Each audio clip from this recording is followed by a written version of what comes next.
Yes, hunters and shooters, we have too many new cartridges. We have a redundancy of cartridges, and we're going to get some more. But this one comes with a rebate.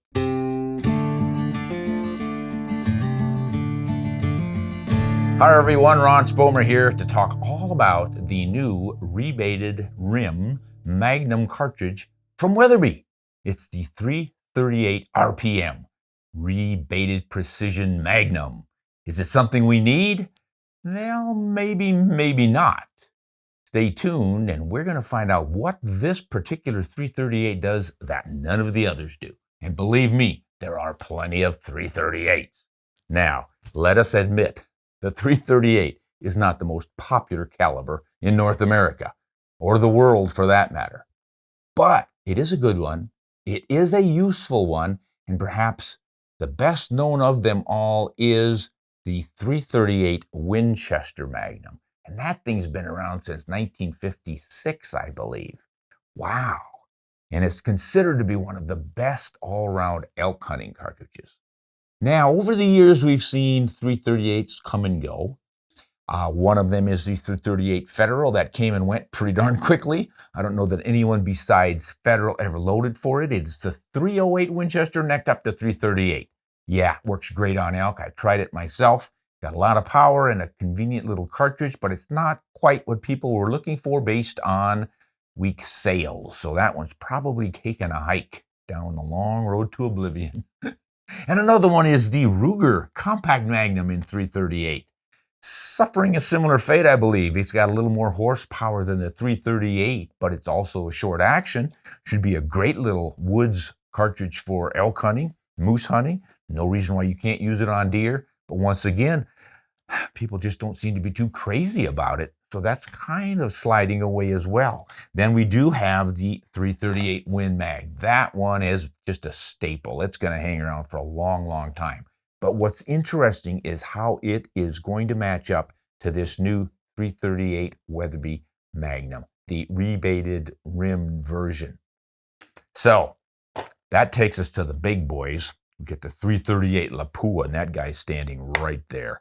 416 Rigby Magnum case, neck down to 378. But that's not even as big as this one. Weatherby's own 378 Magnum cartridge. Whew, there's some horsepower in those babies, but you're going to feel it on your shoulder. And a lot of guys won't shoot those cartridges because they're just a little much, especially for a hunting cartridge. The long-range guys like them. They really aren't all that bad on recoil because they're generally chambered in a fairly heavy rifle. But all of these things are what you want to consider if you want to make what Weatherby just did, a new 338 cartridge. What the heck were they aiming at, and how did they get there? Based on what I have seen and read, I think what Weatherby was trying to do was to create a 338 cartridge that would do what most of us want a 338 to do: hit harder, throw a bigger bullet, put a lot of energy on target for elk, moose, bears, but not require a 10-pound rifle to shoot it.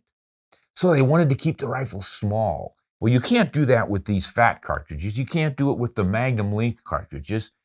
And you can't get there with the short 308 sized cartridges. What are we going to do? Turn to the good old 284 Winchester for some inspiration. The 284 Winchester was one of the first short fat cartridges back in 1964. It has a 1/2-inch diameter body, but the rim size is the same as the 30-06 or the 308 Winchester or any of those in that family. 0.473 inches in diameter. The body, 0.5, right there at a 1/2 inch. That gives you more powder column, but you've got it in a short action for efficiency. Did not exactly set the world on fire because Winchester chambered it in an auto-loading and a lever action rifle, not an accurate bolt action rifle until way too late in the game. But it still remains a darn good choice in a 7mm. Here is what Weatherby looked at to get their new 338 Weatherby Magnum cartridge. And if you're looking on this little selection for that cartridge, you're not going to find it because I don't have one.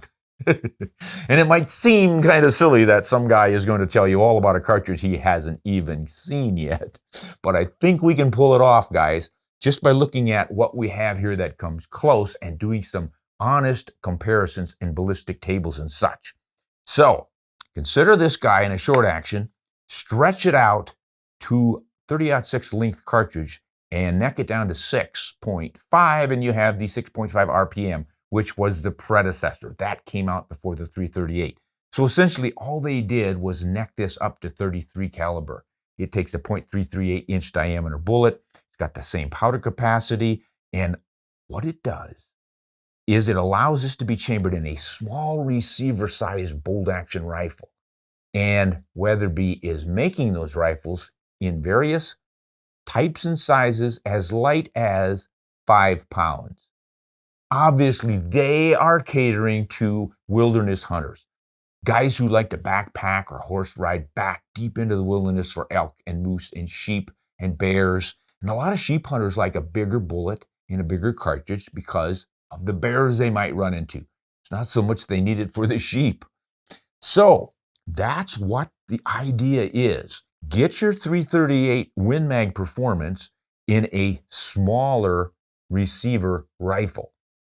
30-06 length action, well, that's got the same thing. This 338 Win Mag fits into the 30-06 length action, so there's no real advantage there. But look closely at these two cartridges, and you will see that even though the 6.5 here, and just imagine that has the neck to hold this bigger bullet, and you've got your 338. You've got a shoulder pushed farther forward. It's a 35-degree shoulder.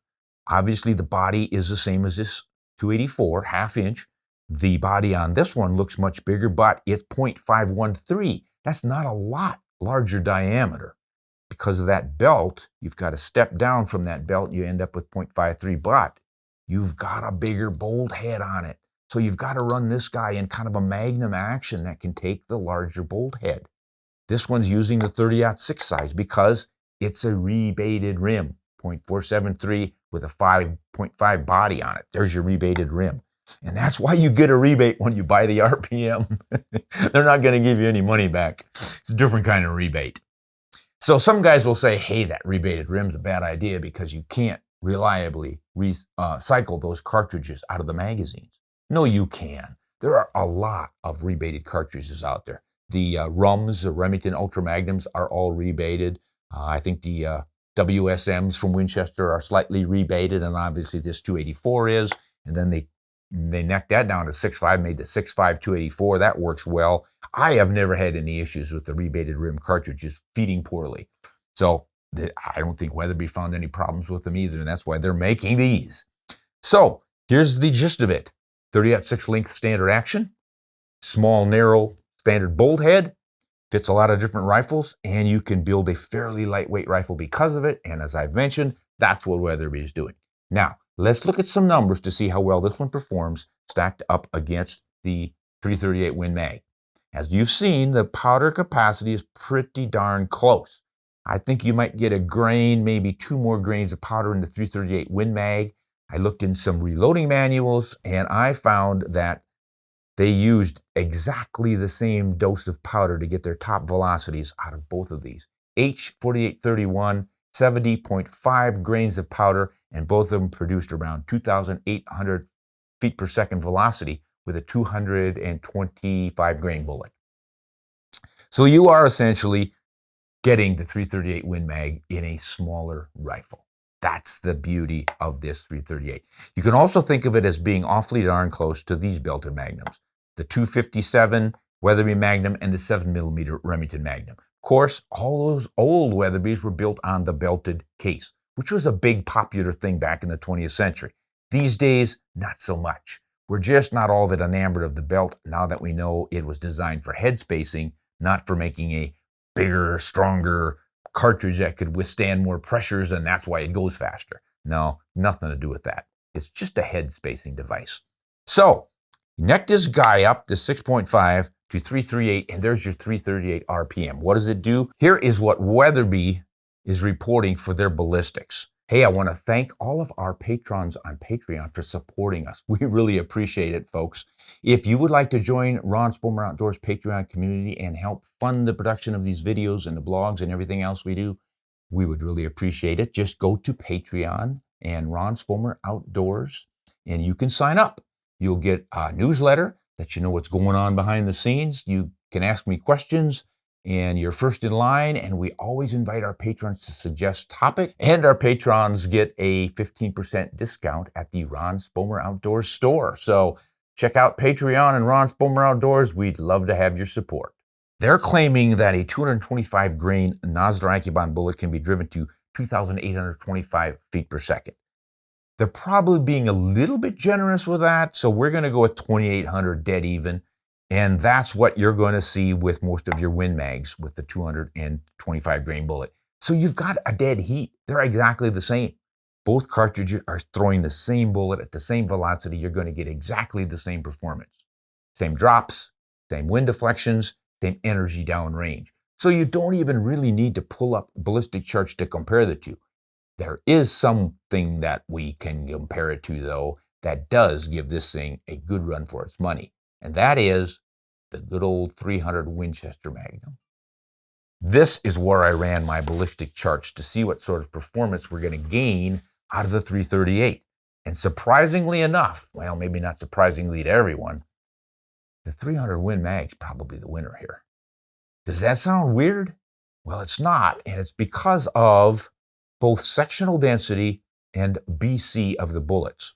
I ran some sectional density numbers on the 338 versus 30.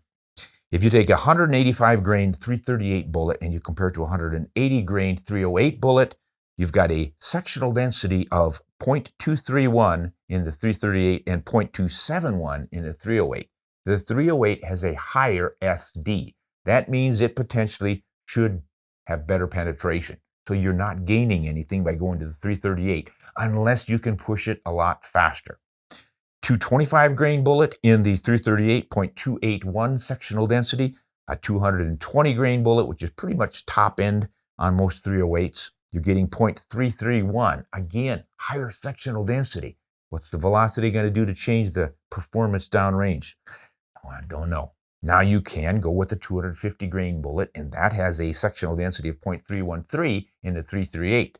In the 308, there are darn few 250 grain bullets, and most cartridges that are chambered for a 30 caliber like that aren't going to be covering it. So we didn't even come up with an SD for that one. Fairly rare. You're going to top out at a 220, especially in the 300 Win Mag and factory ammunition. So you really don't gain anything. These two are just neck and neck. Now, comparing it to 300 Win Mag is where we're going to see some significant differences in our ballistics, okay? What I found in the reloading manual is a good solid number for that 300 Win Mag is 2,800 feet per second with a 220 grain bullet. And as we mentioned, that bullet has a pretty high BC. It's 0.650. The 225 grain bullet that I picked in the 338 RPM has a ballistics coefficient of 0.550. So there you're in trouble already. 0.65 versus 0.55, the 308 is going to have an advantage. The only way the RPM can make up for it, or the 338 Win Mag, is by having higher velocity. And yet, they're pretty much topping out at 2,800 feet per second. You might get 2825, squeak out 2850, but with the 300 Win Mag, you can do the same thing. 2,800 feet per second, pretty standard loading in most of the manuals that I looked at. So, what are the results downrange? We'll look at our ballistic chart here. Zero both of these to be no higher than 3 inches at their peak, roughly 150 yards to 175 yards. And at 300 yards, you're dropping 4 inches with the 300 Win Mag, and you are dropping 4¼ inches with the 338. So, pretty close to being tied with a runner. As for windage, the wind deflection in a 10-mile-an-hour right-angle wind, 4.7 inches out of the 300 Win Mag, 5.61 out of the 338. The Winchester Magnum is actually winning this game, guys. But what about energy? 338, big bullet, going to hit harder, right? At 300 yards, you've got 2,795 foot-pounds of energy out of the 300 Win Mag, and you have 2,692 out of the 338. How can that be? Not that heavy of a bullet, It's only 5 grains heavier. It's only going, well, it's going the same velocity, but it doesn't have the same ballistic coefficient. That bullet is dragging more in the wind and it's losing energy downrange. So you don't have an advantage there. And this continues on down. You look at 400 yards, you're going to see the same sort of a thing. Got 16.3 inches of drop out of the 300, 17 inches of drop out of the 338 RPM. And what are your energies remaining? 2,503 out of the 300 Win Mag, 2,359 out of the RPM. Sounds like this guy's losing. Is it? Depends on your perspective. I don't think most of us are shooting much farther than 500 yards. More realistically, 300 to 400 yards for most big game hunting. At which ranges these two are so close, I don't think any animal is going to notice the difference. Here's where the difference comes in. The rifles that shoot it and what you want to carry. You're not going to find many 300 Win Mags chambered in a 5-pound rifle. And of course, Weatherby has others. They've got 5.5 and 6-pound rifles, and I think they even have one at 7 pounds. But man, a 7-pound rifle in a 300 Win Mag is a pretty big deal. You don't find many of them that light. So if you're a mountain hunter and you like the idea of a wider diameter bullet, you think it hits harder, makes a bigger hole, has better terminal performance, 338 is going to give you roughly what a 300 Win Mag would do in a lighter package. So there's a good argument for having it. So that's essentially my take on the 338 RPM. If you're looking for something different, if you want to have a really lightweight, standard length action rifle that can put a bullet down range and do the same thing the 300 Win Mag does out to about 400 or 500 yards, this is one you might want to consider. Weatherby makes some beautiful, accurate rifles. I think they guarantee their accuracy at MOA. And I think if you are a mountain hunter, in bear country especially, you might want to give this 338 RPM a tumble. That's Ron Spomer's take on the 338 Weatherby RPM. I hope you guys learned a little bit of something from this one. I piqued your interest at least. Always consider these kinds of ballistic parameters when you're looking at cartridges. Don't just buy the hype from any manufacturer. Sometimes that hype is accurate and sometimes it's kind of blowing a little smoke. But I think Weatherby has done a pretty good job of developing this 338 mag. And remember, this is the 6.5 version. I don't have the 338 version here. Just imagine that this guy was holding this bullet and you've got your 338 Weatherby Magnum. And if you want a better look at it, just go to their website, weatherby.com. Tells you all about it, gives you some good pictures, and you can make up your own mind on whether you want to be using the 338 RPM. This is Ron Spomer. Thanks for watching. Until next time, hunt honest and shoot straight.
Hey, we want to thank all of our patrons on Patreon. And someone told they're not patrons, they're patrons. So whether you're a patron or a Patreon patron, we really appreciate the support. If you folks would like to help sponsor these videos, we would really appreciate it. You can go to patreon.com, Ron Spomer Outdoors, and sign up, support us. Any donations you care to make are most appreciated. Thank you so much.